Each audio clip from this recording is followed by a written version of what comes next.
சித்தப்பா நான் மாலை கட்ட வரேன். மாலை கட்ட வரவா? தெரியாதே.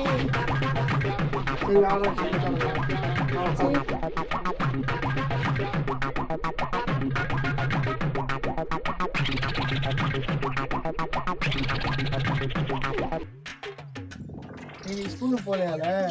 ஸ்கூல்ல வச்சுட்டு மாலை கட்டவா சொல்லி டைம் கேட்டுட்டு இருக்க. நாளைக்கு உங்க அம்மா வந்து எனக்கு இழுத்து வைக்கா. அப்பா ஸ்கூல் வச்சிருக்காரு.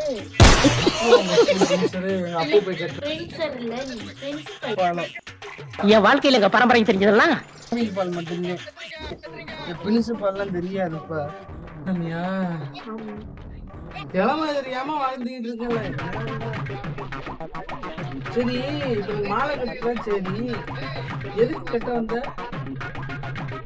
எங்க அம்மா முட்டையை வாங்க காசு தர மாட்டேன்னு சொல்லிட்டு அதான் இங்க இருந்து கட்டினா முட்டையை வாங்க காசு கொடுத்தீங்க. எங்க அப்பா உலகத்துல தோசையை திரி போட்டு பாத்திருக்கேன். இப்ப இட்லியே திரி போடுறானே. சரி பொழைக்கிற புள்ளதான் பொழைக்கும். ஆனா இந்த வயசுல எப்படி தெரிஞ்சுமா